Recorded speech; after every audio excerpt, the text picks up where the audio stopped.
Assalamualaikum warahmatullahi wabarakatuh. Berikut ini kita akan melanjutkan pembahasan materi kita pada kuliah 2 ini. Materi yang akan kita bahas adalah tentang gas ideal, hukum-hukum gas ideal dan teori kinetik gas. Baik, gas ideal. Jadi, apa itu gas ideal? Untuk gambaran singkatnya, kita bisa lihat gambar yang di sebelah kanan ini, di mana yang di atas ini adalah gambaran tentang gas ideal, dan ini adalah gas yang non-ideal. Nah, maksud dari ideal dan non-ideal itu bukan berarti gas itu harusnya seperti ini dan ini bukan yang seperti ini ya. Jadi maksudnya ideal, kata ideal itu bukan begitu. Justru gas yang sebenarnya terjadi itu adalah gas yang non-ideal. Gas non-ideal ini orang biasanya menyebutnya sebagai gas real atau gas yang nyata, benar-benar ada. Nah, di sini yang dikatakan sebagai gas ideal itu justru dia itu sebetulnya adalah gas yang pada kenyataannya tidak ada, ya, yang benar-benar persis memiliki sifat seperti itu tuh tidak ada. Nah, apa saja gas ideal ini? Gas ideal ini maksudnya apa saja? Itu adalah maksudnya seperti apa gas ideal ini. Nah, di sini di poin kedua ini ada kita sudah punya sifat-sifat gas ideal. Nah, seperti yang saya bilang tadi bahwasanya gas ideal itu sebenarnya bukan gas yang real, tapi kalau kita perhatikan di poin pertama di sini, gas pada tekanan rendah memiliki sifat yang mendekati gas ideal. Walaupun gas ideal itu tidak ada, tapi sifatnya itu bisa didekati oleh gas real. Jadi gas real itu bisa memiliki sifat yang menyerupai ya atau mendekati gas ideal, walaupun tidak akan pernah bisa sama persis, asalkan gas real itu berada pada tekanan yang rendah atau dia kerapatannya rendah, densitasnya rendah ya.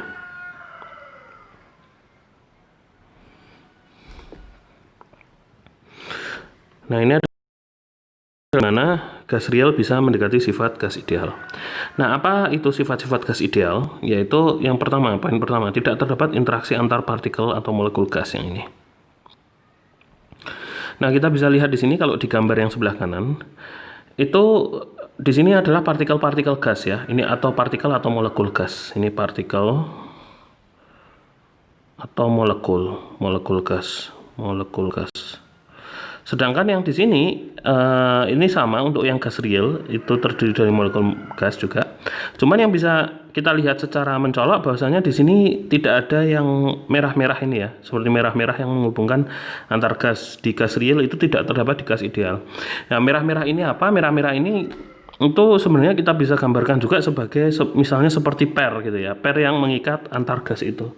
Dan ini adalah merah-merah atau per ini itu adalah interaksi antar molekul, antar atom atau molekul.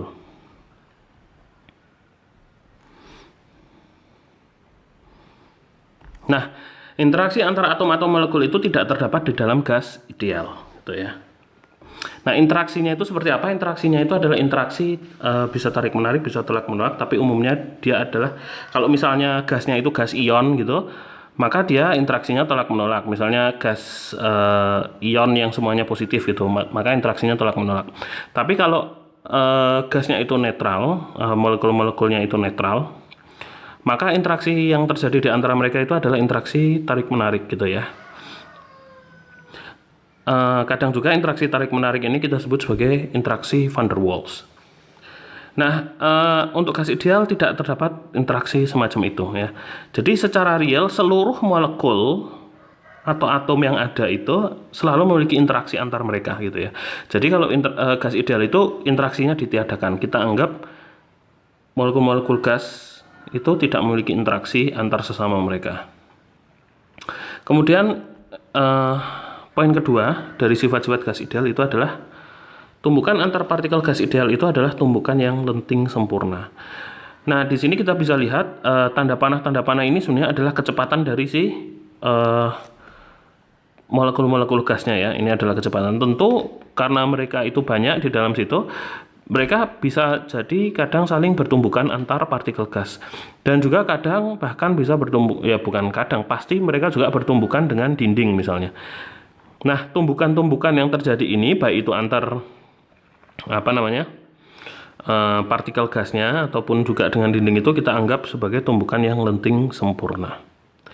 Kemudian yang penting lagi di mana ini menyatakan bahwasanya ini udah kelihatan bahwasanya gas ideal itu bukan gas yang real adalah volume tiap partikel tadi dianggap nol, atau kita sebut juga itu sebagai partikel titik atau molekul titik gitu ya.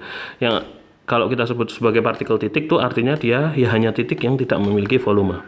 Nah, tentu saja untuk gas real seluruh molekul ataupun atom penyusun gas tersebut itu tiap individual atomnya atau molekulnya tentu memiliki volume yang menempati ruang gitu ya. Tapi kalau untuk gas ideal kita akan anggap bahwasanya gas-gas penyusun partikel atau molekul penyusun gas ini tuh tidak memiliki volume alias volumenya 0. Nah, kemudian untuk pembahasan kita ada 3 hukum yang menggambarkan sifat-sifat gas ideal. Di situ ada hukum Boyle, Charles, dan Gay-Lussac yang akan kita bahas lebih lanjut di slide berikutnya. Nah, di sini hukum-hukum ini bisa diturunkan itu sebenarnya dengan cara gas real yang dengan kerapatan rendah ya, atau dengan tekanan rendah sehingga sifatnya itu mendekati sifat gas ideal, dan dari situ mereka menginterpolasi hasil sehingga didapatkanlah ada 3 buah hukum yang mengatur perilaku gas ideal. Nah, di sini kita bisa lihat ada besaran-besaran yang terlibat secara total di antara hukum-hukum ini, hukum Boyle, Charles, dan Gay-Lussac itu akan ada 3 besaran, yaitu temperatur, tekanan, dan volume gitu ya. Kalau hukum Boyle itu adalah bagaimana relasi antara tekanan dan volume saat temperatur konstan. Kalau hukum Charles itu adalah gimana relasi antara volume dan temperatur saat tekanan konstan. Dan hukum Gay-Lussac itu mengatur relasi antara tekanan dan temperatur saat volume konstan. Nah, di sini kita akan bahas yang pertama adalah hukum Boyle. Nah, hukum Boyle ini yang saya tulis tadi di depan. Bahwasanya ternyata kalau misalnya saya punya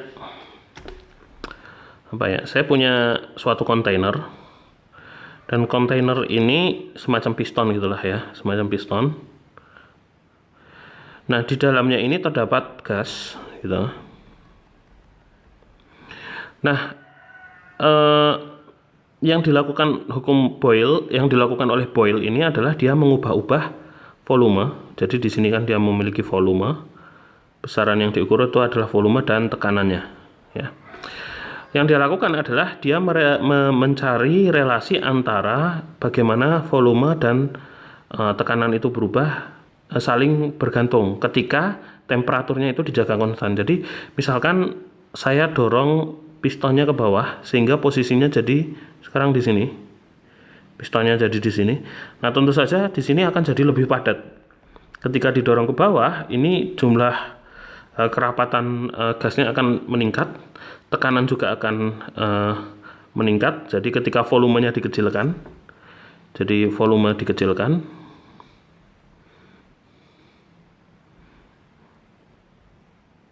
nah, tapi dia cara mengecilkannya itu dengan cara menjaga supaya temperaturnya tetap konstan. Temperatur dijaga konstan. Jadi kalau misalnya dia tambah panas, itu pistonnya didinginkan. Kalau dia tambah dingin, pistonnya dipanaskan. Jadi intinya temperaturnya itu selagi volumenya diubah-ubah atau tekanannya diubah-ubah, itu temperaturnya dijaga konstan. Ternyata yang dia temukan adalah tekanan itu terbalik terhadap volume ya. Jadi yang ini, tekanan dan volume itu saling berbanding terbalik. Artinya apa? Artinya kalau volume ini dikecilkan, volume kecil, maka efeknya tekanan akan menjadi besar. Begitu juga sebaliknya, kalau volumenya itu dibesarkan, akan menjadi kecil. Ya, semua ini dilakukan ketika temperaturnya dijaga supaya konstan. Nah, relasi yang terbalik di atas itu bisa dituliskan menggunakan relasi yang di bawah, yaitu hasil kali antara tekanan dan volume itu konstan. Nah, dari sini saya itu bisa membuat suatu grafik kan. Jadi grafiknya itu kayak gini. Tekanan itu sama dengan suatu konstanta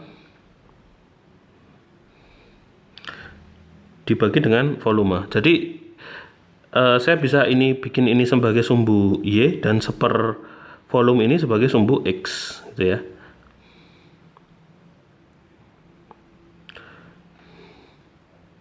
Ini seper X gitu misalnya. Jadi misalnya saya akan punya suatu grafik Y sama dengan seper X. Dan grafiknya itu yang bisa Anda lihat yang biru di sini. Ini adalah T1 untuk temperatur 1 dan ini untuk temperatur 2. Ya. Secara eksperimen inilah relasi ini yang ditemukan oleh Boyle. Jadi dia ketika temperaturnya itu dijaga konstan, bagaimana sih perubahan antara volume dan tekanan. Jadi di sini temperaturnya dijaga T1. Misalkan saya punya volume A yang ada di sini. Ada volume A misalnya. Maka tekanannya akan ada di sini. Ini tekanan A, PA gitu. Gimana kalau volumenya saya kecilkan jadi di sini misalnya. Pakai warna lain. Gimana kemudian volumenya misalnya saya kecilkan sampai di sini sehingga di sini saya punya V volume B. Maka di sini tekanannya naik ternyata. Tekanannya menjadi PB, yang PB itu lebih besar dari PA. Jadi itu keterbalikannya kelihatan gitu ya. Nah, satu lagi mungkin yang bisa dilihat dari sini adalah bahwasanya hasil kali tekanan dan volume itu selalu konstan untuk temperatur yang konstan. Yang artinya apa? Artinya luasan yang ada di sini, ini luasan persegi yang ada di sini tadi, itu sama dengan luasan persegi yang ada di bawah ini ya. Karena ini kan hasil kali tekanan dan volumenya itu kan jadi semacam persegi gitu ya. Intinya tuh di sepanjang titik ini Anda ambil titik yang manapun gitu, misalkan sekarang Anda ambil titik yang ini, maka persegi yang dibentuk oleh titik ini itu luasnya selalu sama ya. Entah ini yang ungu, yang biru atau yang merah, itu luasnya selalu sama karena hasil kali tekanan dan volume itu adalah konstan ya. Jadi kurvanya itu punya keteraturan kayak gitu sifatnya untuk kurva isotermal. Ini kita menyebutnya sebagai kurva isotermal.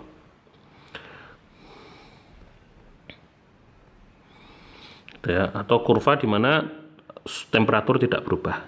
Nah, gimana kalau untuk kita lakukan eksperimen sama untuk temperatur yang lebih tinggi, jadinya kurvanya masih sama persis, hanya saja dia akan geser lebih menjauh dari titik posisi awalnya gitu ya.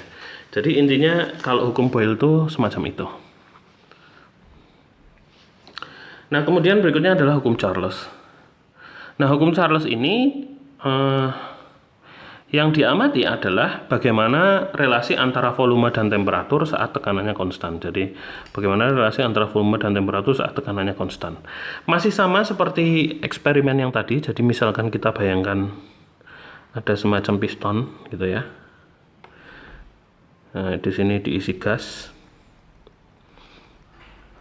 Nah, kemudian ini ditekan. Misalnya ditekan ke bawah. Berarti kan volumenya berubah. Dan di sini menjadi lebih padat gitu ya. Nah, saya ukur temperaturnya itu seperti apa. Tapi dengan syaratnya apa? Tekanannya itu dijaga supaya konstan. Tekanan antara di sini tuh sama tekanan. Di dua keadaan ini, kondisi misalnya ini kondisi A, ini kondisi B itu P-nya sama saja, P-nya sama atau konstan. P-nya konstan dari kondisi A dan kondisi B. Kan berarti volume juga berubah kan ya, volume A lebih besar daripada volume B, maka dilihat seperti temperaturnya gimana. Ternyata dia sebanding lurus ya. Jadi ternyata temperaturnya itu juga sama. Kalau untuk tekanan yang sama, maka temperatur A itu lebih besar daripada temperatur B ya, karena relasinya adalah berbanding lurus. Nah, yang semacam ini itu bisa kita buat jadi semacam, nah relasi yang semacam ini tuh bisa ditulis kayak gini juga. Volume dibagi temperatur itu sama dengan suatu konstanta, asalkan P-nya itu konstan gitu ya. Nah, kita bisa juga tuliskan dari relasi yang lurus ini, garis lurus sebanding dari dua ini, kita bisa simpulkan bahwasanya terdapat relasi hubungan garis lurus, bahwasanya volume itu suatu konstanta dikalikan dengan T, kan gitu ya, ada semacam relasi kayak gitu. Yang ini sebenarnya adalah relasi garis lurus.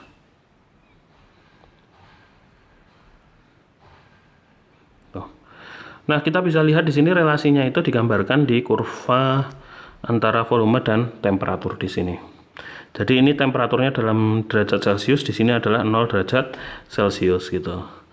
Nah, ternyata waktu 0 derajat Celcius volume suatu gas ideal itu tidak 0 ya. Dia di sini ada mengambil volume tertentu.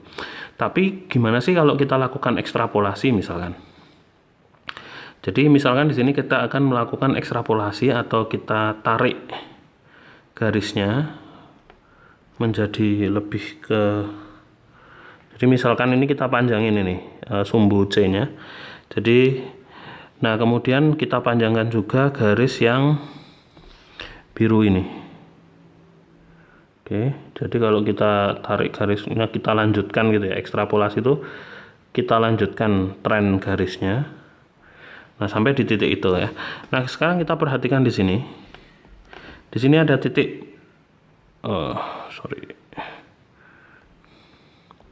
titik yang cukup menarik, ya kan? Titik potong antara garis itu terhadap sumbu temperatur. Nah, kita bisa lihat di sini waktu dia mencapai titik ini itu volumenya berapa? Volume itu sama dengan 0 ya kan? Volumenya 0 ketika di titik itu. Jadi waktu gas ideal itu volumenya 0, itu temperaturnya berapa? Nah, temperaturnya adalah ternyata di sini minus 273,15 derajat Celcius. Hasil ekstrapolasi ya. Sehingga di sini tuh kita anggap sebagai apa namanya? Ini adalah temperatur yang paling dingin yang bisa dicapai oleh suatu benda. Karena apa? Karena kalau lebih didinginkan lagi, menurut tren hukum Charles yang garis lurus ini, kita akan mencapai volume yang negatif ya. Kalau diteruskan kan nanti volumenya jadi negatif yang tidak masuk akal ya. Volume itu kan suatu bilangan yang positif ya. Kita tidak memahami apa itu makna volume yang negatif. Sehingga dari situ orang kemudian bisa membuat semacam, oke, kalau gitu saya bisa membuat ukuran skala temperatur baru di mana titik temperatur di mana volume suatu gas ideal itu adalah 0, kita anggap sebagai titik temperatur yang terendah ya. Dan itu skala temperatur itu dikenal dengan nama skala Kelvin ya. Jadi skala Kelvin itu di set min 273,15 derajat Celcius tadi, atau biasanya orang cuma min 273 derajat Celcius, itu sama dengan 0 Kelvin. Nah, ini makanya skala Kelvin negatif itu dianggap tidak mungkin terjadi ya. Karena apa? Karena kalau kita dari ekstrapolasi ini, maka volume gas ideal akan menjadi negatif. Nah, berikutnya adalah hukum Gay-Lussac. Hukum Gay-Lussac itu menggambarkan relasi antara tekanan dan temperatur yang ternyata relasinya adalah lurus pada saat volume konstan. Jadi kalau ini situasinya digambarkan tuh kayak gini. Saya punya volumenya fix, di dalam itu ada gas yang tersusun oleh partikel-partikel yang bergerak. Kalau temperaturnya saya naikkan atau saya pasok menggunakan kalor, sehingga temperaturnya ini menaikkan temperatur, maka saya ukur tekanannya. Apa yang terjadi dengan tekanannya? Ternyata ketika temperaturnya naik, maka tekanannya juga naik.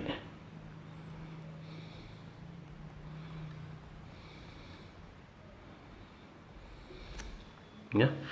Maka tekanan juga ikut naik, sehingga relasinya itu adalah relasi garis lurus ya. Jadi semacam kita bisa nyatakan P itu sebagai semacam suatu konstanta terus dikali dengan variabel T ya, mungkin ada plus apa gitu sebagai titik potongnya. Dan itulah yang diperoleh di gambar grafik kita di sini, hukum Gay-Lussac, yaitu grafiknya itu adalah garis lurus, dia memotong di sini adalah tekanan di saat temperaturnya 0. Ternyata ketika diekstrapolasi dia sama-sama jatuh di temperatur min 273,15 derajat Celcius gitu ya. Nah, ternyata hukum Gay-Lussac dengan hukum Charles itu dengan hukum Charles itu mereka memberikan hasil yang sama. Jadi ternyata min 273,15 derajat Celcius itu bukan hanya memberikan volume 0 pada gas ideal, tapi juga tekanan 0 dari gas ideal. Karena tekanannya 0 itu karena apa? Partikelnya berarti tidak ada yang bergerak, sehingga tidak memberikan tekanan kepada dinding-dinding tempat dia disimpan, kontainernya itu ya. Jadi dua hukum ini konsisten.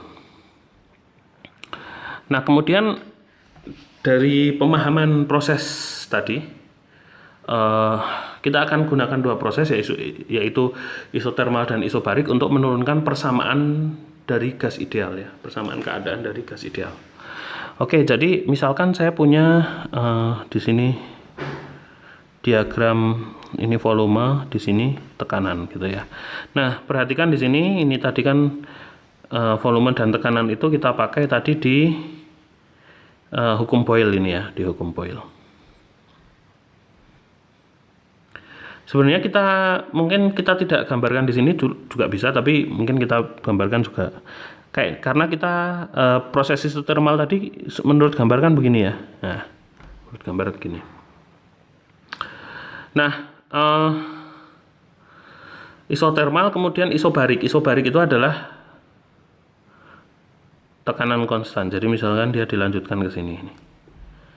Ini A, ini B, ini C. Ini mendatar, garisnya mendatar. Jadi prosesnya begini. Nah, kita lihat tadi pada saat proses isotermal, relasinya itu seperti apa? Proses isotermal itu relasinya adalah tekanan kali volume itu sama dengan konstan ya. Jadi pada saat isotermal, di sini isotermal,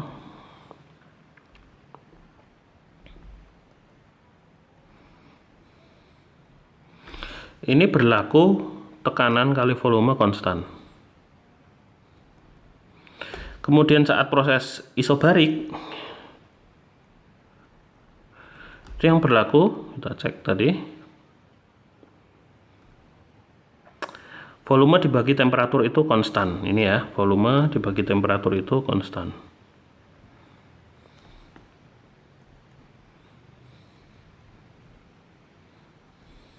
Oke, nah sekarang kita akan berangkat dari sini.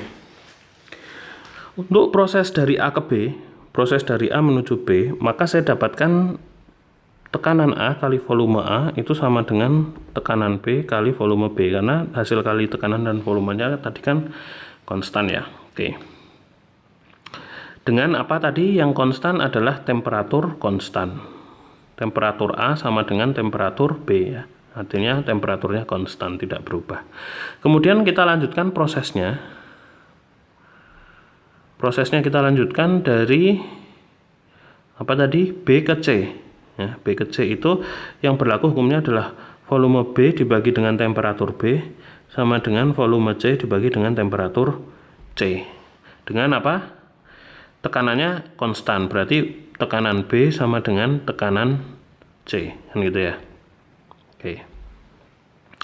Nah, berikutnya yang bisa saya lakukan adalah volume B ini akan saya substitusi dengan volume B yang ada di sini ya. Sehingga saya akan dapatkan relasi antara A dan C nanti ya. Oke. Nah, sekarang kita mau cek dulu dari apa tadi? Dari persamaan yang ini. Volume B itu kayak gimana? Volume B itu kalau kita mau tuliskan, volume B itu sama dengan tekanan A kali volume A dibagi dengan tekanan B. Nah, ini yang akan kita substitusi ke volume B yang ada di sini, itu ya. Maka setelah kita substitusi, kita dapatkan tekanan A kali volume A, ya. Ini setelah kita substitusi jadinya begini, dibagi tekanan B kali PV itu sama dengan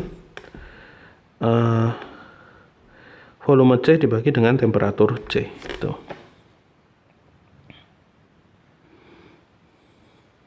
Nah, sekarang saya akan pindah ruas PB-nya, sehingga saya dapatkan tekanan A kali volume A dibagi temperatur B itu sama dengan tekanan B kali volume C dibagi dengan temperatur C. Ini ya. Nah, perhatikan temperatur B ini bisa saya ganti dengan temperatur A karena tadi di sini temperatur A sama dengan temperatur B. Dan tekanan B yang ada di sini itu saya bisa ganti dengan tekanan C karena di sini prosesnya itu adalah tadi isobarik. Sehingga tekanan B sama dengan tekanan C. Sehingga saya peroleh PA VA dibagi dengan TA sama dengan PC VC dibagi tekanan C. Yang artinya apa? Artinya kombinasi besaran PV yang T yang diatur seperti ini tuh dia ternyata nilainya konstan. Ya. Jadi saya punya P kali volume dibagi dengan temperatur itu sama dengan suatu konstanta. Nah, konstantanya ini apa? Konstantanya itu harus sebanding dengan jumlah partikel.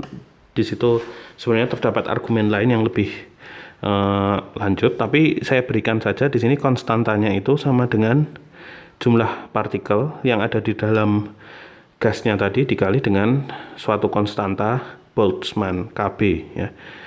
Sehingga saya bisa tuliskan di sini P kali V dibagi T sama dengan N KB. Ya kadang saya tulis tanpa huruf B ya, bisa juga cuman NK kali N kali K gitu aja bisa. Nah, sehingga dari sini saya dapatkan persamaan gas ideal yaitu tekanan kali volume sama dengan N K B T. Dengan KB itu adalah konstanta Boltzmann. Oke. Nah, ini adalah persamaan gas ideal.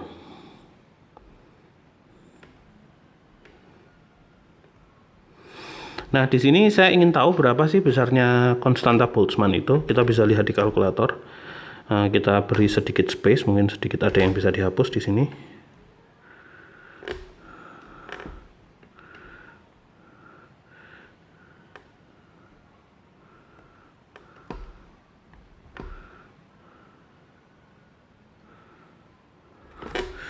Nah, sekarang saya mau tuliskan berapa itu besarnya KB.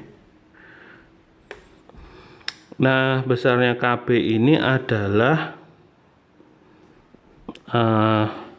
kita cek di kalkulator ya. Karena kalkulator ilmiah itu dia menyimpan nilai konstanta-konstanta ya.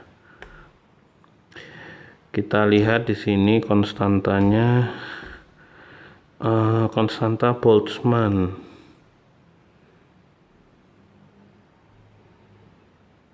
Nah, ini huruf K ini ya. Ini adalah konstanta Boltzmann. 1,3 atau kita cek ini sekaliannya. Apanya tadi? Satuannya.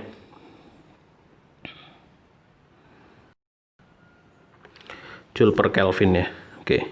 1,38 kali 10 pangkat min 23. 1,38 kali 10 pangkat min 23 Joule per Kelvin. Tuh. Nah, ini adalah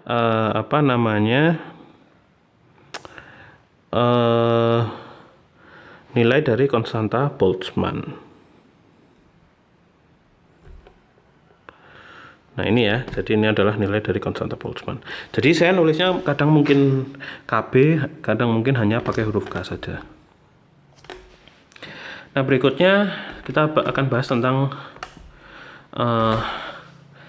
apa itu mol dan bilangan Avogadro. Jadi per definisi bilangan 1 mol itu adalah sebanyak bilangan Avogadro itu sendiri. 1 mol itu adalah Na buah molekul partikel atau molekul. Gitu ya, Na buah partikel atau molekul. Nah, kalau di atas Na itu nilainya berapa sudah saya berikan, itu satuannya adalah sepermol gitu ya. Jadi misalnya kalau saya mau kalikan misalnya 2 mol itu ada berapa partikel gitu. Maka yang bisa saya lakukan adalah 2 mol kali Na ya kan, karena 1 mol itu adalah sebanyak Na, yang artinya 2 mol kali 6,02 kali 10 pangkat 23 mol pangkat min 1 itu berarti 1 per mol ini ya. Berarti coret sama dengan berapa itu? Berarti 12,04 kali 10 pangkat 23. Satuannya kan jadi hilang. Nah, satuannya hilang itu karena sebenarnya jumlah partikel itu kan bukan satuan ya. Intinya kita bisa tambahin kata-kata di sini partikel gitu. Tapi partikel itu bukan merupakan sebuah satuan fisika. Jadi angka ini yang kita bisa masukkan ke sini. Nah, kenapa kita mau bahas ini juga? Karena persamaan gas ideal tadi kita bisa ubah. Jadi persamaan gas ideal tadi kan PV sama dengan NKT ya. Dengan Kn itu adalah N-nya itu jumlah partikel. Nah sekarang saya mau jadikan dia dalam bentuk mol ya. Kalau saya mau jadikan dia dalam bentuk mol, maka yang saya bisa lakukan adalah saya bagi dengan Na ya. Maka yang saya lakukan di sini di sebelah sisi sini itu saya kali Na per Na. Ya, yang sama saja saya tidak lakukan apa-apa ya kan. Kan Na per Na itu 1. Tapi kalau disusun kayak gini, maka saya akan dapatkan P kali volume itu sama dengan N per Na gitu. Kali Na kali K kali T gitu kan.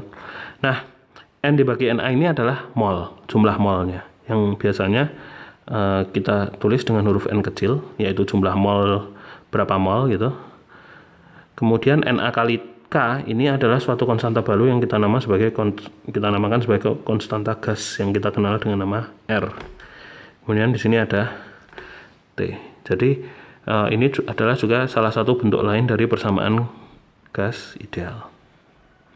Dengan nilai R sebagai konstanta gas itu sama dengan, kita bisa lihat lagi di kalkulator ya.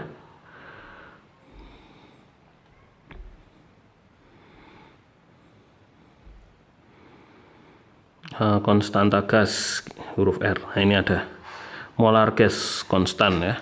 8,314 Joule per mol Kelvin. Yang ini ya, 8,314 Joule per mol Kelvin. 8,314 Joule per mol Kelvin. Nah, ini adalah nilai dari R yang ada di sini. Nah, berikutnya kita ada contoh. Oke, kita baca aja contoh soalnya. Misal sebuah ban sepeda diisi udara di pagi hari pada temperatur 20 derajat Celcius sampai mengembang maksimal. Sehingga tekanan udara di dalam ban mencapai 7 kali 10 pangkat 5 Pascal. Berapakah tekanan udara di dalam ban pada siang hari ketika temperatur mencapai 30 derajat Celcius jika diasumsikan volume ban tidak berubah? Nah, di sini gas yang ada di dalam ban itu kita anggap sebagai gas ideal dan volume ban itu tidak berubah. Berarti ini hukum apa tadi? Hukum Gay-Lussac ya, hukum Gay-Lussac. Jadi hukum-hukum tadi, hukum Boyle, hukum Gay-Lussac pun sebenarnya sudah tercantum di dalam sini tadi. PV sama dengan NKT misalnya gitu. Ya kan? Ketika volume ban itu tidak berubah, berarti kan volume ini konstan. Ya kan? Dari sini kita bisa dapatkan lagi hukum Gay-Lussac bahwasanya P dibagi T sama dengan NK dibagi dengan volume. Kalau di ban itu kan karena bannya nggak bocor, jumlah partikelnya tetap ya, N-nya juga konstan, K itu konstanta. Yang artinya apa? P dibagi T itu sama dengan konstan. Ini adalah hukum Gay-Lussac tadi itu ya. Nih. Yang artinya kalau P dibagi T itu sama dengan konstan, maka saya punya P1 per T1 itu sama dengan P2 dibagi T2. Nah, perhatikan di sini kalau kita menghitung menggunakan persamaan gas ini, kita harus ubah temperaturnya itu dalam satuan Kelvin ya. Rumusnya ini berguna jika temperaturnya diukur dalam skala Kelvin. Nah, misalkan kondisi 1 ini adalah saat pagi. Dan kondisi 2 itu adalah saat siang. Oke, sehingga yang mau saya cari adalah tekanan udara di siang hari ya. Oke, berarti P2 yang ingin saya cari tahu. Maka P2 itu sama dengan T2 P1 dibagi T1 ini ya, T2 per T1 dikali P1. Nah, kita tahu bahwasanya temperatur 1 ketika pagi hari itu adalah 220 derajat Celcius yang sama dengan ditambah 273 jadi 293 Kelvin ya. Oke. Kemudian temperatur 2 itu sama dengan 30 derajat Celcius ditambah 273 itu berarti 303 Kelvin gitu ya. Kita udah dapat temperatur 1 dan temperatur 2, tekanan 1 itu adalah 7 kali 10 4 5 Pascal. Jadi saya akan punya di sini sama dengan T2-nya itu adalah 303 Kelvin dibagi dengan 293 Kelvin dikali 7 kali 10 pangkat 5 Pascal. Ya, Kelvinnya dicoret. Jadi di sini kita hitung pakai kalkulator. Waduh, kok hilang? Ntar kita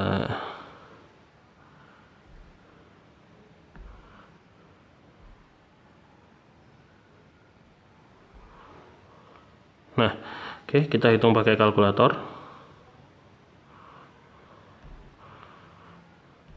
Saya punya 303 dibagi 293 dikali 7. Jadinya 7,238 atau 7,24 ya. 7,24 kali 10 pangkat 5 Pascal kali 10 pangkat 5 Pascal. Nah, ini adalah tekanan ban di dalam ban sepeda ketika siang hari temperaturnya 30 derajat Celcius gitu ya. Jadi tekanannya naik. Oke, di sini ada contoh soal kedua. Seorang manusia dewasa kira-kira menghirup udara sebanyak 500 ml dalam sekali tarikan nafas. Jika temperatur udara sekitar adalah 20 derajat Celcius dan tekanan udara sekitar adalah 1 atmosfer, maka seberapa banyakkah perkiraan molekul udara yang dihirup sekali tarikan nafas oleh seorang manusia dewasa dalam kondisi yang disebutkan di atas? Oke, jadi di sini yang ditanyakan adalah seberapa banyakkah perkiraan molekul udara, jumlah molekulnya ya, berarti N itu berapa? Dengan yang diketahui apa? Yang diketahui itu adalah volume yang dihirup, volume udara yang dihirup itu adalah 500 ml atau sama dengan 500 kali 10 pangkat min 3 desimeter kubik, kan gitu, atau 0,5 gitu ya, 0,5 desimeter kubik. Nah, kita mau jadikan dia ke sentimeter kubik ya. Jadi kalau mau dijadikan ke sentimeter kubik itu kan kali 10 pangkat 6 ya. Kita mau jadikan dia ke meter kubik ya.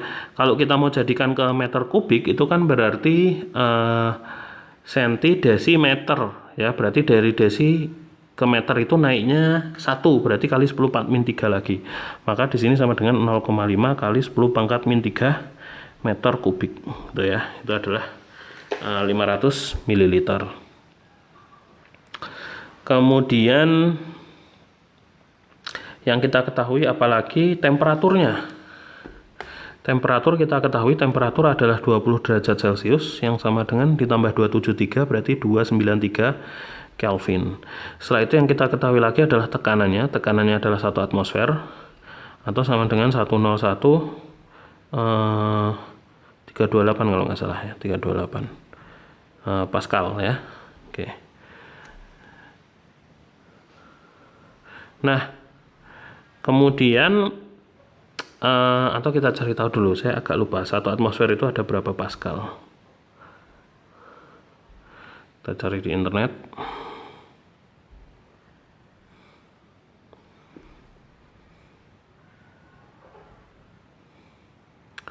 ATM 2 Pascal PA. 1 atmosfer 101.325. Tadi kita berapa? 101.328, salah ya, harusnya 325. Oke. Kita hapus.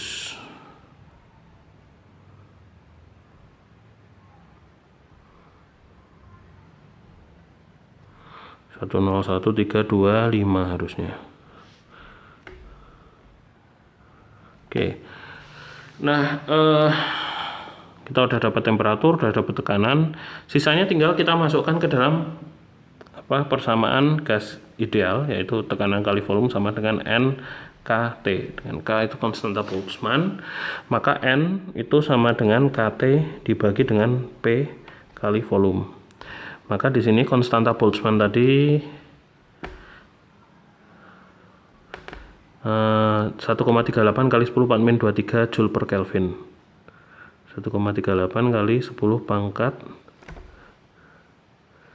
min 23. Ini 1,38 kali 10 pangkat min 23 Joule per Kelvin. Gitu kan ya. Kali temperaturnya itu adalah 293 Kelvin.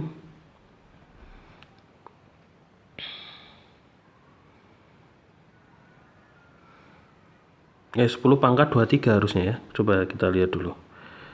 Oh, ini saya kebalik. N harusnya PV dibagi KT ya. Ini kebalik saya. Ini harusnya N itu sama dengan PV dibagi dengan KT gitu ya. Berarti ini harusnya ditulisnya di bawah ini. Kita pindah ke bawah aja.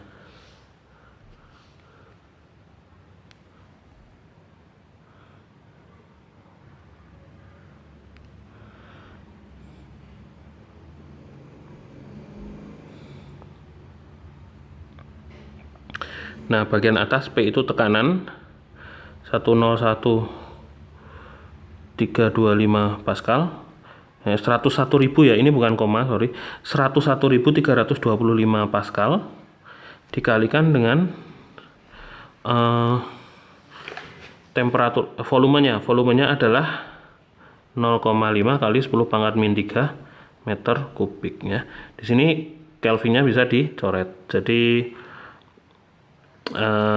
sekarang kita mau cek. Nah, Pascal meter kubik itu hasilnya besaran yang sama dengan Joule. Jadi nanti yang bagian atas itu kan satuannya Pascal kali meter kubik. Nah, itu sama dengan satuan Joule ya. Nah, sekarang kita tinggal hitung saja. Ini nanti jadinya berapa? Kita hitung aja pakai kalkulator.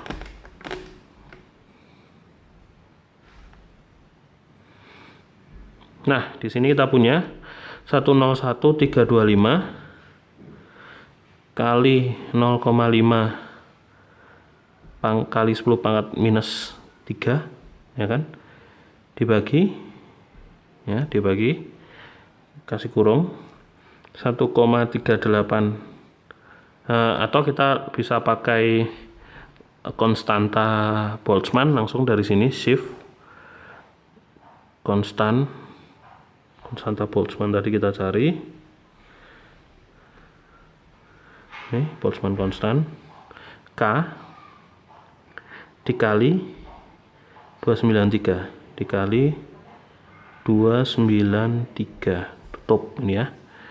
Maka hasilnya itu 125 kali 10 pangkat 237 kali itu 1,125,237 sekian kali 10 pangkat 20. Kalau kita mau jadikan 1 koma, maka di sini 1,25 kali 10 pangkat 22 ya. 1,25 kali 10 pangkat 22. Nah, ini adalah jawaban kita. Molekul. Nah, itu. Jadi sekali kita menghirup itu adalah sebanyak itu 1,2. Sekali kita menghirup nafas itu molekul udara yang kita masukkan ke dalam paru-paru atau ke dalam tubuh kita itu adalah sebanyak 1,25 kali 10 pangkat 22 molekul. Itu sebanyak apa sih? Sebagai gambaran Anda itu 1 miliar itu adalah 10 pangkat 9 ya. Sedangkan 1 miliar kali 1 miliar itu adalah 10 pangkat 18. Jadi ini lebih banyak dari 1 miliar kali 1 miliar ya. Jadi misalnya 1 miliar itu adalah 10 pangkat 9 kali 10 pangkat 9, ini masih 10 pangkat 18, sisanya masih kurang 10 pangkat 5 ya. Saya mau jadikan 10 pangkat 22, 10 pangkat 4 ya. Jadi ini baru masuk ya. Jadi 1 miliar kali 1 miliar kali 10.000. Nah, itu adalah jumlah molekul udara yang masuk ke dalam paru-paru kita atau kita hirup ke dalam tubuh kita satu kali tarikan nafas. Jadi jumlah molekul udara yang sangat banyak. Nah, berikutnya kita akan masuk setelah tadi kita membicarakan persamaan gas ideal. Sekarang kita akan mempelajari tentang teori kinetik gas. Oke. Nah, di sini kita langsung kasih hasilnya aja dulu, yaitu hasil dari teori kinetik gas itu adalah hasil yang penting dari teori ini itu adalah definisi dari tekanan ya, definisi dari tekanan gas ideal sebagai perwujudan fenomena mikroskopik rata gerakan seluruh molekul penyusun gas. Jadi di sini kita lihat hasilnya itu adalah rumus yang ada di tengah ini. P itu adalah tekanan, ini tekanan. N itu adalah jumlah partikel dalam gas. Kemudian M itu adalah massa dari partikel. Kita asumsikan dia ada, kita ketahui massa partikelnya, itu misalnya massa partikel oksigen, massa partikel hidrogen dan lain sebagainya. V kuadrat rata-rata. Jadi tanda kurung siku kurung bukanya itu maksudnya adalah rata-rata. V kuadrat rata-rata ini adalah rata-rata dari kuadrat kecepatan partikel, dari kuadrat kecepatan kuadrat dan partikel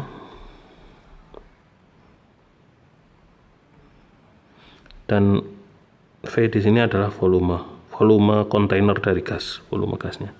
Jadi ternyata tekanan itu bisa dinyatakan dalam bentuk ini. Ini adalah yang penting di sini.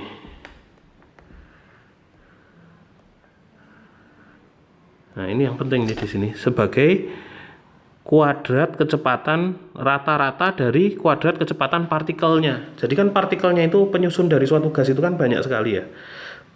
Banyak, 10 pangkat 23, satu mol aja 10 pangkat 23 partikel ya, 1 miliar kali 1 miliar kali 100.000 malah, itu sebanyak itu kan kecepatannya pasti macam-macam. Nah, tapi kalau nilai rata kecepatannya kan satu nilai aja ya. Nah, di sini bukan nilai rata-rata dari kecepatan, tapi nilai rata-rata dari kuadrat kecepatan.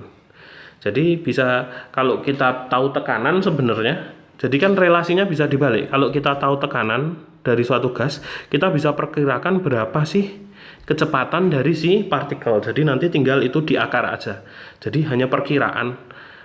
Oh, berarti kalau misalnya saya punya gas oksigen nih, gas oksigen banyak partikelnya sekian, volumenya sekian, tekanannya ternyata sekian, maka kira-kira secara rata-rata itu kecepatan tiap partikel molekul gas di dalam kontainer itu yang dikontaineri oleh volume V itu adalah sekian itu. Jadi ini berlaku sebaliknya ya, itu kita mendefinisikan besaran makroskopik, kan besaran makroskopik ini.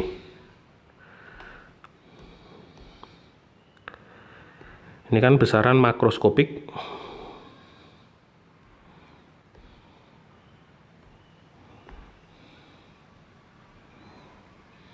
Jadi kita menghubungkan antara suatu besaran makroskopik dengan besaran yang mikroskopik, yang ukurannya atom atau molekul. Nah, sekarang perhatikan di sini, saya akan melakukan pindah ruas. Jadi di sini saya akan pindah ruaskan, berarti P dikali volume itu sama dengan N M rata kuadrat ini per 3. Jadinya kan gini kalau saya pindah ruas volumenya. Nah, perhatikan ini sama dengan persamaan gas ideal, PV sama dengan NKT.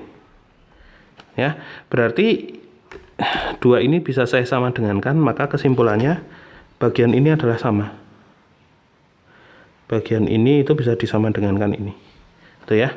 Maka saya bisa tuliskan dari sini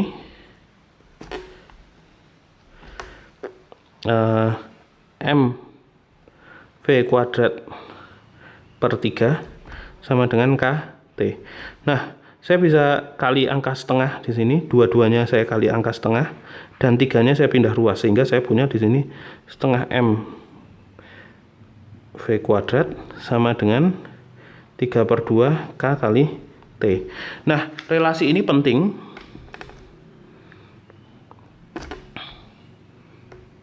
untuk menunjukkan kesimpulan yang berikutnya. Setengah MV kuadrat itu apa? Itu adalah, kita tuliskan sebagai energi kinetik rata-rata ya. Jadi sini energi kinetik rata-rata, karena V kuadratnya itu kan rata-rata, ininya rata-rata. Jadi energi kinetik rata-rata itu sama dengan 3/2 K kali T. Jadi energi kinetik rata-rata suatu gas ideal yang translasi tadi itu adalah 3/2 K kali T. Nah, jadi ternyata di sini kita dapatkan suatu relasi yang menghubungkan antara temperatur dengan energi kinetik. Nah, ini realisasi dari rumus ini sangat penting karena ini jadi berhubungan. Jadi energi kinetik rata-rata itu berbanding lurus dengan temperatur. Semakin tinggi temperatur suatu gas ya, maka energi kinetik molekulnya itu akan semakin tinggi juga. Dan semakin rendah temperatur suatu gas, maka itu sama saja dengan energi kinetik rata-rata dari molekul dalam gasnya itu juga kecil. Yang energi kinetik itu artinya kan berarti kecepatannya kecil, kecepatan gas-gasnya itu adalah kecil gitu. Oke. Next. Nah, sekarang kita bahas sesuatu yang namanya energi internal ya. Energi internal gas ideal. Jadi apa itu energi internal? Energi internal itu maksudnya adalah ini sama dengan energi total yang dikandung oleh suatu gas.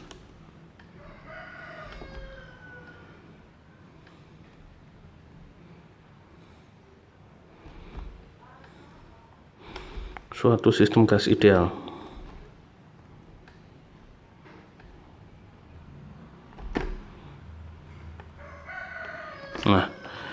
Nah, sekarang kita lihat kalau energi gas ideal itu tadi, kalau gas ideal tadi kan tidak ada interaksi antar molekul ya. Dia bukan gas real ya. Kalau gas real pasti ada interaksi antar molekul. Tapi kalau gas ideal dia tidak ada interaksi antar molekul. Sehingga energi yang bisa dimiliki oleh gas ideal itu hanya berupa energi kinetik. Energi kinetik di sini ada energi potensial. Yang ada itu hanya energi kinetik. Ini ada energi potensial, nggak ada, karena energi potensial itu munculnya dari interaksi antar molekul. Karena ini tidak ada interaksi, maka efeknya akan ke sini. Energi potensialnya nggak ada. Jadi tipe energi yang dimiliki oleh suatu molekul penyusun gas ideal itu hanya merupakan energi kinetik saja. Nah, kalau energi kinetiknya tadi itu sudah kita ketahui 3/2 kT, maka energi internal itu adalah energi internal itu simbolnya adalah U ya.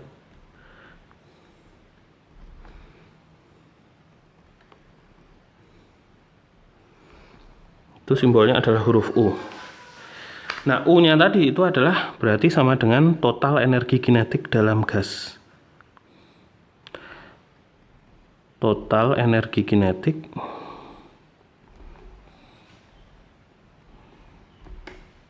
dalam gas ideal. Nah, artinya apa? Berarti U, ini definisi, U-nya itu sama dengan jumlah seluruh partikel yang menyusun gas ideal tersebut dikalikan dengan rata energi kinetik dari molekul penyusun gas ideal tadi. Sehingga saya bisa tuliskan U untuk gas ideal. Dan ini gas idealnya itu sebenarnya masih ada satu asumsi, yaitu gas ideal temperatur rendah atau monoatomik ini. Monoatomik itu gas yang tersusun hanya dari satu atom aja, misalnya gas-gas yang disusun dari gas mulia di golongan 8 ya, seperti helium, neon, argon, xenon, dan pokoknya yang di paling pojok sebelah kanan di tabel periodik unsur itu ya, itu kan gas-gasnya itu adalah gas yang dia tidak membentuk molekul, tapi hanya gas yang disusun oleh atom-atom individual ya, gas monoatomik kita bilang ya. Nah tadi energi kinetik rata adalah 3/2 kT, sehingga energi internal suatu gas ideal terkhusus yang monoatomik atau monoatomik tadi adalah besarnya 3/2 N kT. Nah ini adalah relasi yang akan kita pakai nanti ketika kita mempelajari termodinamika lebih lanjut.